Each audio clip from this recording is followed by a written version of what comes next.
Here's another round of easy tricks for intermediate skateboarders. Up first, we have the Ollie North. This trick is just like an ollie, except you slide your front foot all the way off the edge of the nose, so you only have one foot on the board. If you have your ollies down well, this trick isn't too hard once you get the hang of it. So for this one, you're going to want to know how to ollie. And it works a lot better if you can level your ollies out at least somewhat. Because if you leave the nose up like a rocket ollie on this trick, you may have trouble getting your foot to come off the nose of the board, and you'll probably just end up kicking the board way out ahead of you. So basically for this trick, when you go to ollie and your foot is sliding up the nose, instead of hooking your foot onto the nose of your board and pulling it forward, it's going to be more of a kicking down on the nose motion with your front foot. This will cause the back of your board to level out like normal, and the kicking motion that you put into the nose will cause the front to dip down, allowing your foot to kick off the edge. For this one, you're going to want to make sure that you're kicking your front foot basically straight off the nose rather than off to the side, or you're just going to end up doing a kickflip. So basically you roll, pop an ollie, and when your foot starts to hit the nose of the board, you kick it out in front of you, kind of like a judo kick.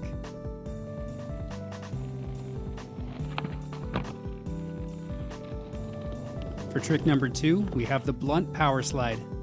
This trick is pretty much like a power slide, except you're getting up on 2 wheels and turning the board sideways like you're doing a blunt slide. And it can be done to regular or fakie. You basically just want to practice by doing this and getting into a little blunt slide position. And it also really helps if you have your power slides down, which I've covered in a previous video. And then the goal is to kind of put the 2 motions together. Now, depending on how the ground is where you are, you may not need any wax, but where I am, it's a little rough, so I put wax down to make it easier to slide. Then I just roll at it, going at pretty good speed, and turn my board into that blunt position while slightly pushing the board ahead of me like I'm doing a power slide. And then once you feel yourself losing momentum, you just turn to regular or fakie. Next up, we have the blunt frontside finger flip. Now, this one isn't a blunt stall on transition, it's more adapted from a freestyle trick, which means you can pretty much do it anywhere, but it works if you have a little bit of a bank. You basically roll up, push your board into blunt position, grab the side, and flip it like a frontside flip. For this one, just make sure that you can easily step your tail down, and it also helps if you have your feet a little closer together. Then while you're standing in that position, you're going to grab the board just ahead of the front wheels, and then you sort of have to practice pulling up on the nose while jumping off the tail at the same time. And then you can slowly start to practice pulling up on the board to cause it to do a frontside flip, and you don't have to land on it yet. And then finally, when you're comfortable with all these steps, you can put them all together and try it on flat. And then hopefully, if you find yourself a little bit of a transition, you can try it all together on that, so you can go up, do the trick, and roll back down. For trick number 4, we have the deck check nose manual. For this one, you ollie onto an object, but you purposely hang your back trucks up, and then you hop up into a nose manual and complete the rest of the trick. If you're new to ollieing into nose manuals, this one can be a good practice step in order to get comfortable. You can start practicing by purposely getting into a board stall on a curb, and then trying it again, and once you're stalled, you can try leaning your weight forward and getting into a little nose manual. And then you can start taking these 2 steps to your manual pad. And something I didn't mention before is you're probably going to want to find a manual pad that goes downhill, because you're going to lose all your speed when you do the deck check. And then finally, you just do these steps and put them together and hope that you have good enough balance to get to the end of the manual pad. For the next trick, we have the fakie shove it sex change. For this one, your board does a fakie backside shove it while your body rotates 180 in the other direction. This one is fairly easy, but it can be kind of awkward because for a split second, you can't see where the board is. All you need to have down for this one are your fakie shove-its and your fakie frontside sex change, which I think helps a lot if you practice while rolling. Then once you have those down, you just start practicing doing the shove-it while turning your body the opposite direction. At first, I wouldn't try and land with both feet because you're probably going to slip out, and also make sure that you don't shove the board too hard. Then little by little, you should start to get closer until you finally just get it. There's really not too much to explain on this one, so it's just a matter of trial and error. For trick number 6, we have the Casper Stall. Now, I've talked a few times in my previous videos about different kind of easy ways to get into Casper stalls, but now we're doing the real one where you actually kind of ollie into it.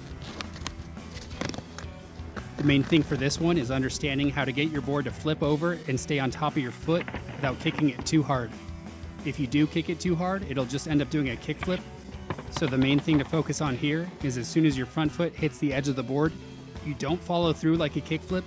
You actually push it a little downward so it goes under the board and kind of just let it dangle there until the board lands on top of it. For your back foot, all you need is a really tiny little hop, but it's more about just landing it on that tail to help stop the rotation of the board. The next half of this to practice is actually standing up in that Casper stall and then getting the board to flip over and land back on it. This is easy enough to just practice on flat ground. And if you can, it's best to practice this on a little bit of an incline, because that way when you flip the board over, you can roll away. And once you're comfortable with all of these steps, you can practice rolling up, kicking the board, getting it into Casper stall, flipping it back over, and rolling away. Up next, we have the Fakie Ollie. Now, by far, this one's probably the most normal and easiest trick on this list. But for this one, it's a little bit more about explaining technique so that you don't end up with little tiny ones that look like this. So of course you want to make sure that you can ollie first. And if you need help with that, you can go watch my how to ollie video and then use it in tandem with this video to try and get these down. And you want to be really comfortable riding fakie and just kind of messing around in the fakie position. And then you'd think you'd probably just put them together and that would be it. But I see a lot of people who, when they do that, their fakie ollies end up being too far leaned back or too far leaned forward. So basically the technique I use for this to try and get them better is when I go to pop, I not only push down, but I push my foot and the board forward in front of me, and it ends up almost feeling like I'm doing a switch ninja kick, which allows me to keep my weight centered and pop the board higher. So hopefully if you start using this technique of pushing the board out in front of you, you should be able to pop it a little higher and have a little bit more control. Up next, we have the poor man's 360. So this trick is really actually just like a frontside 180 with a pivot at the end, but it's how a lot of people start off trying to learn their 360s. You basically do a 180, land on your back trucks, and complete the rest of the rotation with a pivot. To start learning this one, you should be really comfortable with your 180s and also your fakie pivots. And it can kind of help if you're good at kick turns because it can kind of feel like that. So to start off, you just want to do a 180 while landing completely on your tail. You just want to get really comfortable doing that so when you actually start trying this trick, you won't be off balance. The next step is to do the 180 and start adding in that feeling of doing the fakie frontside pivot. Just like the fakie shove it sex change, this one's more about just practicing over and over again. And then once you can sort of do the 180 and land on your wheels, you just pull the rest of the pivot around. For trick number 9, we have the nose manual shove it. I've mentioned before how I think nollie shove its are the easiest shove it variation. So logically, if you want to do a trick out of a nose manual, that would be the one to pick. This trick is really just practicing two separate things and then putting them together. You want to make sure that you have your balance for your nose manuals down.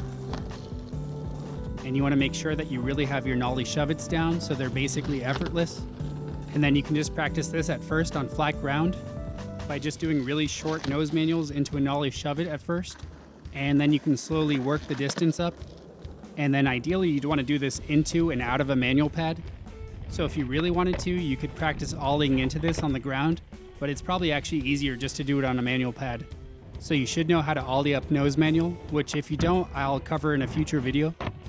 And then you just put these two tricks together by ollieing up, nose manualing, and then doing a little nollie shove it out. And finally, for trick number 10, we have the pop shove it tail grab. This one's pretty self-explanatory. You do a pop shove it, and as the nose is coming around, you grab it, turning it into a tail grab. This one can be a little hard at first, but if you have your pop shove its down, it shouldn't be too bad.